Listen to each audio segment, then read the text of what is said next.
Ooh, that looks tasty. It's time for the most intense, the most deadly, the most vicious, the most exciting competition you have ever seen. Full contact flower arrangement. Welcome to Floriferous. Welcome, folks. Today, the Hungry Gamer is back with another Kickstarter preview, and today we are talking about Floriferous, designed by Steve Finn and Eduardo Baraf, with art by Clementine Campardu, and published by Pencil First Games. And I do apologize if I pronounce any of those names incorrectly. So before I begin, please make sure you turn on your Klingon subtitles, because if I make any errors in the rules overview, that's where you'll find the corrections. Additionally, I need to point out that everything you see here is still in the prototype phase and may change somewhat. In particular, I will point out that these two pawns here that represent the players are pawns from the Whatnot cabinet, and they will certainly be different. Now, what Floriferous is it is a set collection game that is, well, that's pretty much it. It's a set collection game in which you are going to be traveling around through this garden over the course of 3 days, or 3 different rounds, collecting different flowers and desire cards in order to see who can get the most beautiful set of flowers in the world, or the neighborhood, or the house. I don't know. Whoever you get competitive with flowers about, that's who you're trying to do a better job than. Now, if you are not interested in how this game is played, so I'll jump into my final thoughts, then you want to go to the timestamp on the screen, right?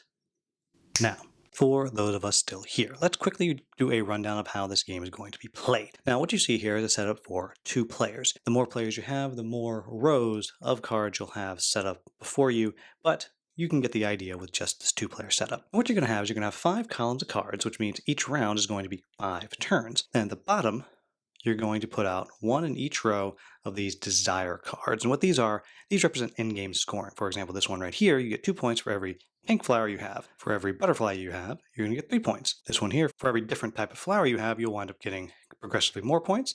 Over here, for every poppy you have, you get 2 points. And over here, for every different type of bug you have, you will get 2 points.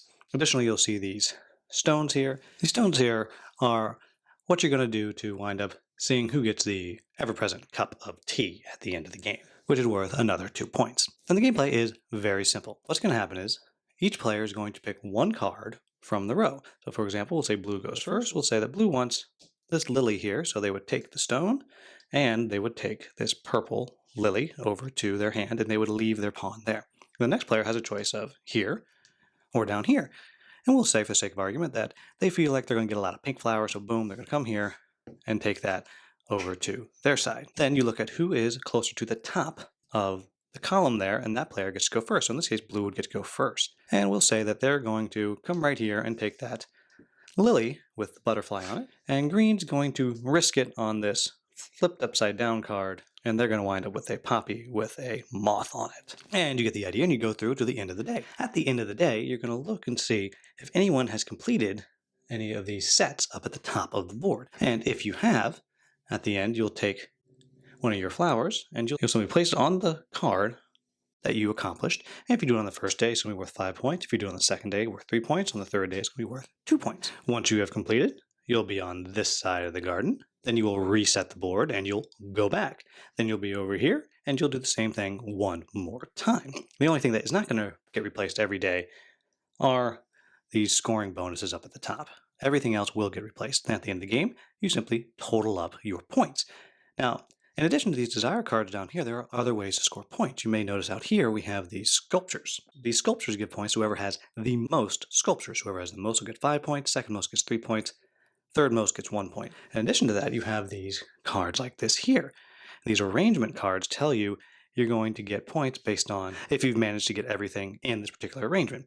In this case, that is a lily, a purple flower, and a butterfly. And in theory, it would be possible to simply get a purple lily with a butterfly on it, and you would have accomplished all 3 of those. But for every element that you get progressively more points. And that's it.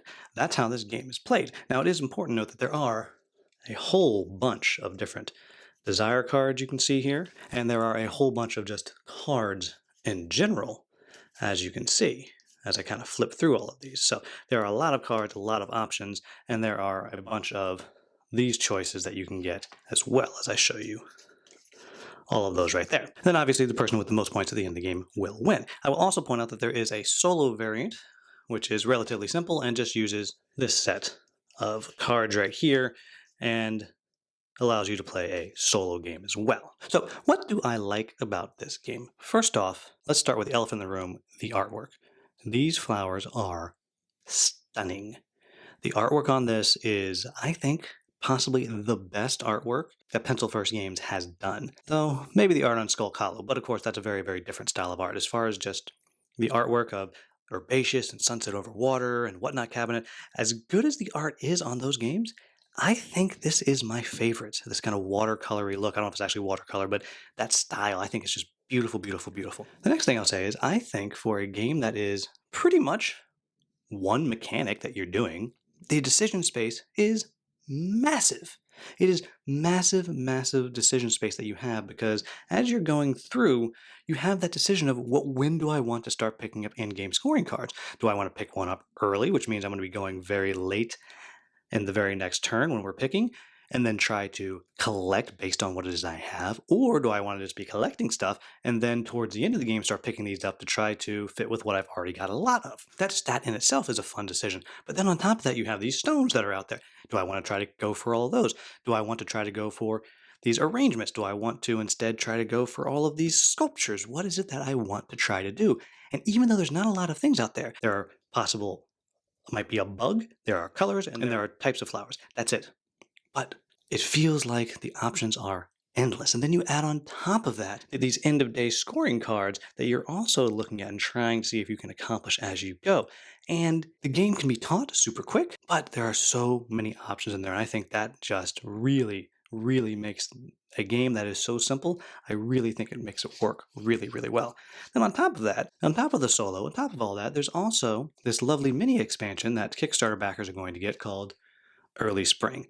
And this is something that once you've figured out this game and really know how it goes and really are familiar with all the options out there, then suddenly you can add these in. And then each day you can play one of these cards. You can be a Gust of Wind, which lets you peek under an upside down card, or you can do a Follow the Sun, which lets you rearrange cards in a row, or April Showers, which rearranges cards in a column. And once you've used it, it's gone. But then suddenly you have that additional bit of strategy out there.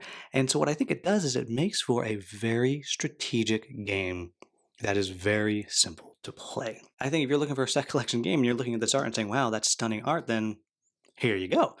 So what are my quibbles with this game? And this is the same quibble that I pretty much have with every single Steve Finn game, is it's simple. It's very, very simple. There's one or two things you have to learn, have to understand, and then boom, go, you're going to play. And the game's going to be over fairly quickly. It's not a long game. And maybe that's not what you're looking for. Maybe you're looking for a complex, deep, heavy set collection game. This is not it. It just isn't. And the only other quibble that I can toss out there is more of a commentary on me as a gamer, not the game itself, but I actually, shockingly, found myself a little overwhelmed with options as I was playing. There was a lot of times that I couldn't decide what it is I wanted to pursue, so I pursued everything and just got crushed. And again, that is more of a commentary on me, but I'll just say that it is a game that is deceptively complicated. There should not be any challenge in this game. There's 3 rules. There's more than 3 rules, but you get what I'm saying. Yet somehow, within those few rules, there's so many options, you can find yourself a little bit paralyzed. And again, that is also something that I often say with Steve Finn games because within their simplicity, they are complex. So, not really a quibble, just something I'm tossing out there that I actually found myself on occasion doing terribly because I was trying to do everything. So, there you have it, folks. That is Floriferous. I think Steve Finn and Pencil First Games have really, well, they've done it again. This is a lovely, delightful, fun, far more complicated than it looks set collection game. I think it's just delightful. And I'll also point out that it is now one of my wife's favorite games, and that's saying a lot. In fact, she liked it so much that she took the rule book, she learned it, she taught me how to play, and we were playing within 10 minutes. It took her maybe 10 minutes to read the rules, and we were playing within 10 minutes. So really, you can't ask for much more. That is Floriferous. If you like set collection games, if you've ever liked any of Steve Finn games, if you liked Herbaceous, if you like Sunset Over Water, if you like the Whatnot Cabinet, if you like Mining Colony, if you like any of those Steve Finn games, then you will probably like this one as well. It hits all those same notes that his games do. It is quick. It is simple to learn. lots of decision space within the basic mechanics, and the art is just stunning art. I hope more people get Miss Kim Pardue to do art for them because she's clearly amazing. As always, if I've made any mistakes, please let me know in the comments with the timestamp. We'll get that into the Klingon subtitles. As always, thank you so much for watching. Have a wonderful, wonderful day.